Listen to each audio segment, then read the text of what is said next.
Well, the day is finally here. I just got done checking out Superman, which has been one of my most anticipated films of the year. The film follows the titular superhero as he reconciles his heritage with his human upbringing. He is the embodiment of truth, justice, and the American way in a world that views this as old fashioned. It feels like it was just yesterday that James Gunn was announced that he was going to be taking over the DC universe, rebooting the entire thing after years of hit and misses and box office bombs. We have James Gunn here to hopefully be able to usher us into a new era of the DCU, and I could not be any more happy to say that I came out with a big smile on my face. This is everything that I wanted it to be, and if this is the tone that's going to be carried around the DC universe when it comes to Supergirl, Brave and the Bold, Lanterns, and all the other DC universe movies, then I think we're going to be in such great hand because this movie was a ton of fun. David Cornsweet is absolutely perfect as Superman. His chemistry with Rachel Brosnahan as Lois Lane was off the charts, and you really needed that to make this movie work. Because if that chemistry did not work, that whole thing was going to be DOA. And I am so happy that they were able to pull off such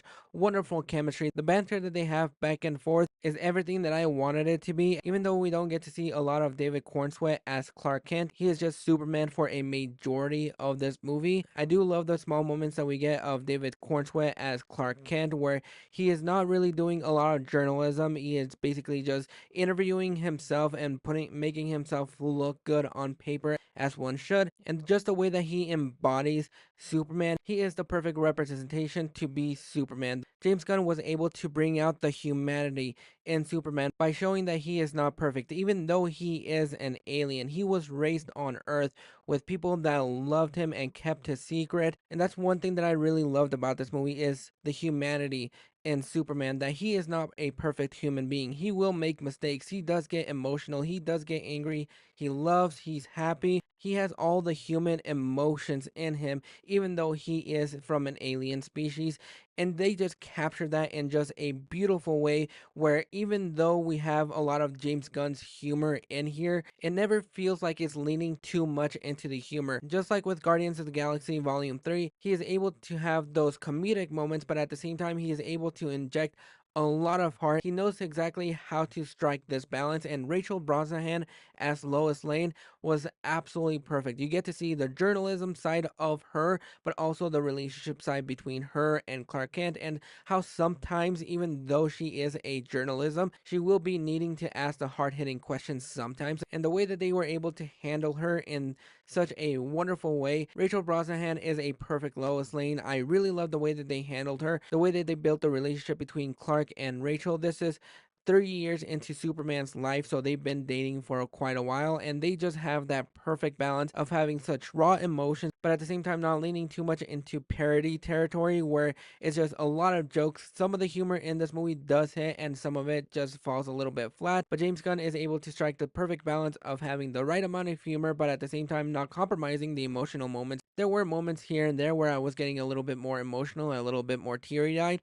not to the point where I was bawling my eyes out or anything like I was in Guardians of the Galaxy Volume 3, but it does hit those emotional moments that James Gunn knows to hit so well. And even the way that they use crypto in here, he's not in a majority of this movie, but when he is on screen, he is definitely the highlight of the movie, and the way that they handled him I absolutely really loved and adored. The true standout of this movie is truly Mr. Terrific, because even though you have Hawkgirl and Guy Gardner in this movie, they are basically pushed to the background. They don't get as much screen time as Mr. Terrific. They're basically just side characters for the most part. But as somebody that doesn't really know anything about the comic book characters or anything like that, the way that they used Mr. Terrific was not really what I was expecting. I really love the way that they used his gadgets and everything. He is a little bit monotone, so at times it does feel like he is a one note character. The way that they use his gadgets in this movie, I absolutely love. Even the little banter they have between Lois and Mr. Terrific,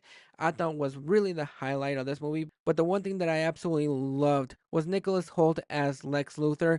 The way that they used him, they did a really good job of making you hate this character. Every single time that he was on screen, my blood was boiling, and I just wanted to go through the screen and wrinkle his neck. There are points in this movie where you're supposed to just absolutely hate and despise this Lex Luthor. A lot of that has to do with the performance of Nicholas Hoult, even though he is more of the bitchy character where every little small thing that Superman is doing, whether good or bad, it just grinds on his nerves, and you make that connection with him to the point where you just want him to get his comeuppance. You just want to see him buried 6 feet in the ground. And those moments were truly when my blood was absolutely boiling. The action sequences, they are well choreographed and well handled that at points some of the CGI here and there was a little bit wonky, but it never took me out of the movie. There are moments in movies where the CGI is able to take you out of the movie for a second. It was barely noticeable. The CGI in here, for the most part, I thought worked very well.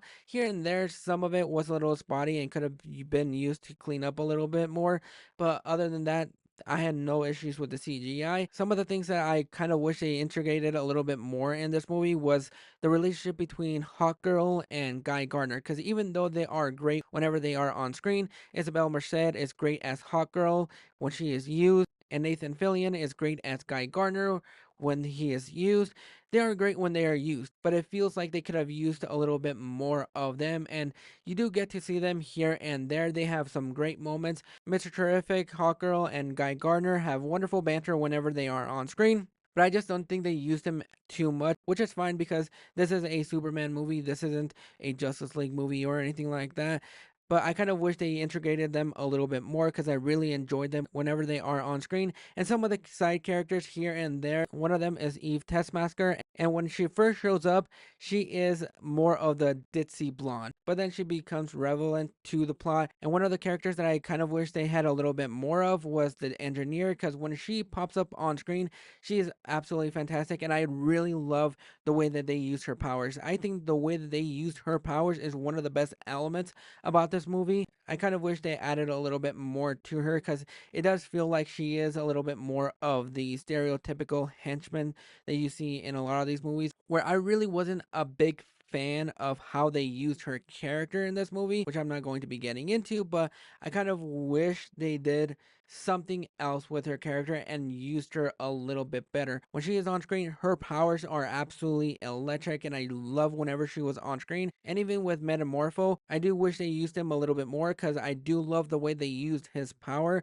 But overall, those are just minor nitpicks that I had with this movie, or small gripes that I had with it. Because even with those small gripes, I still thoroughly enjoyed this movie. It is exactly what the DCU needed, and it is a phenomenal launch to the new DCU. If this is the route that they're going to be taking, the new DCU, I'm going to be here for it. And this movie just made me even more excited for Supergirl and for Clayface and for whatever they have next. And the relationship that he has with Lois Lane is absolutely great. Ma and Pa Kent in this movie are great too. They have a crucial point to this movie where they are the heartbeat of this movie, and I just came out with a huge smile on my face. I can't wait for next year when we finally get Supergirl, and hopefully Lanterns is able to ride the ship that Superman is on. But those are my thoughts on Superman. Have you guys checked it out? Are you planning on checking this movie out? Go ahead and drop your thoughts in the comments below and let me know, what is your favorite superhero movie?